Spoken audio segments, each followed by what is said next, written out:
Good evening. My name is Shakesha K. Slay. I'm an interventionist, life coach, and relationship expert. What makes me qualified is the fact that I have been through a lot of different things, and I am qualified to give advice because, one, I go by my own experience, and two, I keep it 100. I'm not going to walk into your life and say, okay, I can help you, and not keep it 100 all the way.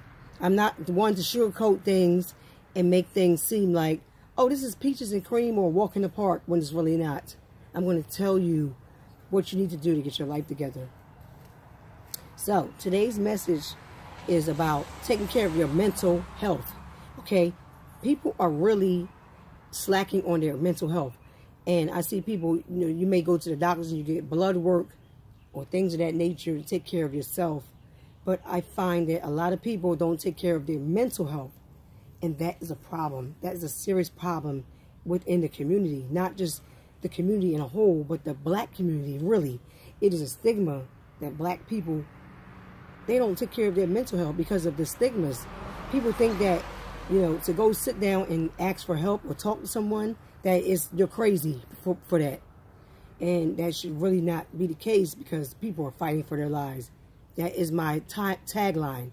People are fighting for their lives, literally, every day. So what I want to say today in my message of motivation for this week is that when your self-esteem is low, you tolerate more stuff than what you normally would if your self-esteem was normal or confident. When your self-esteem is low, you put up with more stuff. You put up with insults.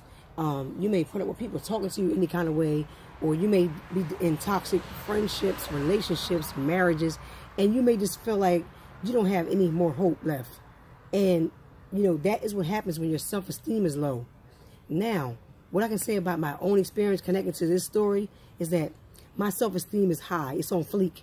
And because of that, I don't take no shit from nobody. I don't care who you are. I don't care what your circumstances are. I don't care who your family is. I don't care how long you've been in a relationship, or we are friends, friendships, or whatever. I have a zero tolerance for nonsense. And my self-esteem is where it needs to be. I'm comfortable in my skin. So, I know people that, when your confidence is really low, you tend to put up with more stuff than normal people. The tolerance level is different. When your confidence is high, like mine's, and you're comfortable in your skin, you're comfortable with your body, how you look, how you talk, how you sound, it's harder for people to get over on you and just deliver anything. You know what I mean? So, my lesson for today is this. People are fighting battles that we have no idea that they are fighting. There is people in your family that you might even live in the same house with them, that are fighting battles that you don't even know what they're going through. You don't understand the magnitude of what people are going through, but you just, everybody is not mentally equipped to have discernment, to discern when people are going through certain things. So people are fighting battles that we know nothing about. There are people trying to save their marriages, their children, their homes. I have to keep posting this because it's giving people hope. People are fighting for their lives. We don't know what people are dealing with. Okay? So, sometimes in our lives, God has to humble us down. He has to humble us down to teach us lessons about things we're going through. Because some people are so comfortable in their life, they feel like, oh, well, my kids are this, or my home is paid, or I got a car, and this, and this is that. I don't have to deal with this person because of this. Listen, God has a way of getting our attention. God has a way of getting our attention when you least expect it. You can think you're on top of the world, and the next day, you can be under the ground, okay? You have to stop taking things for granted and understanding that there's a thin line between sanity and insanity. We're living in a community and upon a time where people are fighting for their lives. I just read a story yesterday on the news where a husband killed all 3 of his kids and his wife and himself. Okay? So we got to understand that people are fighting and things are serious out here. Stop turning a blind mind to the things that we all have to face, and understand that your life can be a white picket fence today and you could be gone tomorrow. You could be a paraplegic from a car accident with a tube down your throat fighting for your life. Okay? You could lose your job and they could be filing for foreclosure on your house. You got to understand. You got to stop taking things for granted. Because nothing is promised to us. Nothing. Okay? People got to understand that. Got to understand. Nothing is promised. Okay? And, you know, people have to understand that once you fall into a certain level of hopelessness, once you fall into a certain level of hopelessness, which is when you lose hope for your own self, and you're thinking like, I can't do this. I can't keep fighting. I'm losing so many things. How do I surrender my life? That's called hopelessness. You're losing your hope. You're losing yourself in the relationship, in the job, in the bad friendships, in the drugs. You're losing yourself. And guess what? Hopelessness turns into a depression. It's so easy for hopelessness to turn into depression. And guess what? Once you reach a phase where you can't help yourself and you're out of reach, that's the danger zone. Okay, understand that. That's the danger zone. Once you get to a point where you lose hope for your own self and somebody, you're crying for help and people don't understand what you're going through, that's hopelessness. And that's a bad phase. And I'm thinking that this family that died, he killed his three children and his wife and himself. The kids were so cute. It's so heartbreaking. It's breaking my heart. It really is. I'm crying for them on the inside. Because I know that this man was going through a lot of stuff, but he didn't have nobody to talk to. He didn't have no one to reach out to. It's important that if you realize that you're losing yourself, you got to reach out for help. You have to reach out when you feel like you're losing yourself. You got to find someone to trust and talk to. And regardless of where that person is or what that source is, you got to find someone you can trust and talk to. That's saving your own life. Depression is real. It really is. And I know so many people that are sad and feeling hopeless, and they just losing their hope and losing themselves.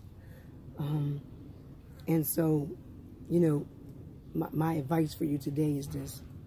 If you're fighting for your life in any kind of way, if you're trying to find yourself and you want help, if you don't have anyone to reach out to, please reach out to me. That's what I do. I don't know how I'm qualified to do this. God gave me a calling.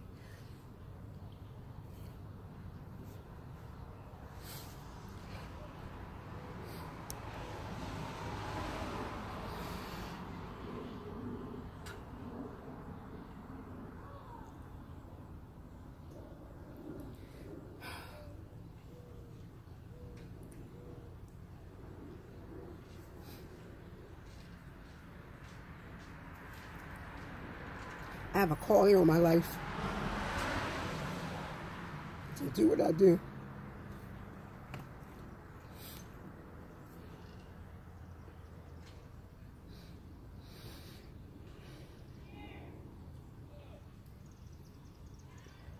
I'm only crying because I know before my dad died, he told me that.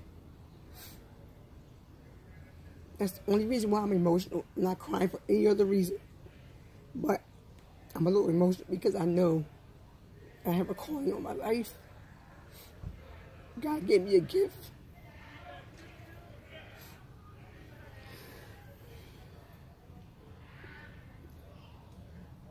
God gave me a gift. It's real. I don't care if you don't understand it. But I know that I'm able to help people because of the gift that I have. And it's a calling. Everybody don't have it. It's not something that everybody has. I only get emotional when I think about the last conversation I had with my dad, who passed away in December. And He told me, he said, you know, baby doll, you got a calling on your life, you know? You're special. God has given you gifts to do things that other people can't do. And you have to embrace it. You have to live for it. You have to die with it. And I'm okay with that. So my point is this. I understand how serious people are fighting for their lives with depression, drugs, fighting for their kids to get off the streets, fighting for their daughters and their sons, dads fighting for their sons, mothers fighting for their daughters, people fighting for their homes, people are fighting for their lives. People are fighting, okay? We have to stop trying to turn a blind eye to what's really going on around us and be compassionate. That's what's wrong with this generation. These kids have no compassion. They don't care. They don't care about nobody. And it's only because the parents didn't raise them with that compassion. I have compassion in my heart from what I went through. So I'm just saying this, and I'm going to end this video. My message for today is this. When you know you need help and you're in distress, it's a beautiful thing when you know that and you can reach out for help.